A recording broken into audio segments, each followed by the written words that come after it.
may share ako kung paano kumilos na naman si Lord sa buhay ko. Nung February 6, biglang nag-chat sa akin yung friend ko. Dati siyang nandito sa Taiwan. Siya lagi yung kasama ko pag lumalabas ako. Kaso nag-for good na siya. Umuwi na siya sa Pinas nung September. Tapos bigla siya nag-chat sa akin nung February 6. Sabi niya, saan daw ako, kailan daw yung rest day ko, tapos saan daw ako pupunta. Sabi ko, may hinahanap ako na yung mga cherry blossom na marami. Tapos sabi ko, mag-isa lang ako kasi lahat ng mga nakakasama kong lumabas, busy sila. Kaya sabi ko, mag-isa lang ako. Tapos sabi niya, lagi ko daw kasama si Lord. Dine-replyan ko lang siya, amen, sabi ko. Tapos nung Sunday na, nung February 8, kadalasan pag lumalabas ako, bumababa yung amo ko ng 8:20, ganyan, o kaya 8:30, umaalis na ako nung pagkababa niya dito. Tapos nung linggo, pagbaba niya dito, nag-blower pa ako ng buhok ko. Kasi bawal lumabas dito sa Taiwan na basang-basa yung buhok mo. Machichismis ka. Nag-blower ako ng buhok ko. Tapos yung schedule ng bus, mga siguro 7 minutes na lang dadaan na siya. Tapos biglang sinabi nung amo ko na, wait lang daw, aakyat lang daw siya. Dadalhin niya lang daw yung diaper sa taas. Nagihilik yung lola ko. Dadalhin niya lang daw yung diaper sa taas, tapos isasampay niya muna yung nilabhan kong damit. Tapos sige kako. Pero padaan na yung bus noon. Umakyat siya sa taas. Ang tagal niya. Tapos pagtingin ko sa schedule ng bus, dumaan na talaga yung bus. Sabi ko, naiwan ako. Ano ba yan? Tapos ang kasunod noon na bus, 30 minutes pa. 30 minutes na ba? Basta matagal yung kasunod na bus. Tapos, mahigit 30 minutes kasi ang kasunod 9:30 eh. Ang isang oras din. Tapos bumaba siya dito. Tapos sabi niya, isasampay daw muna niya yung damit. Sabi ko, hala, may iwan ako ng bus.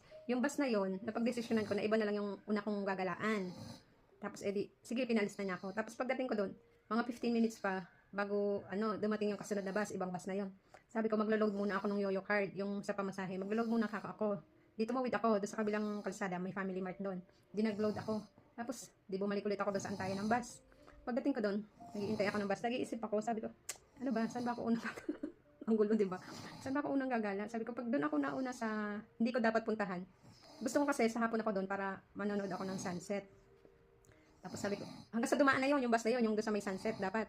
Kasi sige na nga, hindi na nga ako sasakay. Doon na ako sa una ko dapat pupuntahan, doon sa may cherry blossom. Sumakay na ako. Tapos, pagdating ko doon, iba pala yung na yun, akala ko yun yung maraming cherry blossom, pero marami ding cherry blossom doon. Pero hindi yun yung ina-expect ko na pupuntahan ko. Tapos habang naglalakad ako, di ba nag-live pa ako na wala akong kasama? Wala akong kasama, mag-isa lang ako, pinatong ko yung cellphone doon. Tapos dapat i-screenshot ko na lang yung mga picture, ganyan. Tapos habang naglalakad ako, di nagla-live ako. May sumunod sa akin na dalawa, hindi ko naman alam na Pinoy yun. Tapos, di nagla-live ako, biglang nagsalita. Uy, Pinoy! Hindi kong ganun. Tapos yun, habang naglalakad ako, kinakausap nila ako nung girl. Christian pala sila, o di ba nakakatuwa. Tapos yun, sinama na nila ako, di nagkaroon ako ng taga-picture. Tapos, nung may dala silang sasakyan. Sinama nila ako, sabi nila kung sasama daw ako sa kanila, may dala silang sasakyan. Iba yung napuntahan ko, ang dami ko pang nagalaan. O di ba nakakatuwa na yung ako, ina-expect ko na mag-isa lang ako, wala akong taga-picture, mag-selfie-selfie na lang sana ako.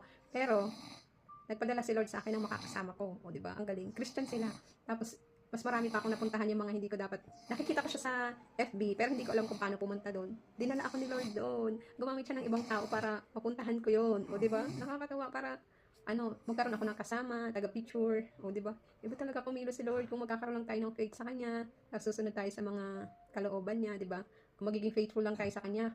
Faithful din si Lord sa atin. Gagamit siya ng ibang tao para matulungan niya tayo. Ganun siya ka-mysterious. God moves in mysterious ways. Hindi lang love moves in mysterious ways. O, di ba? Nakakatuwa. Praise God. Yun lang. Thank you for watching.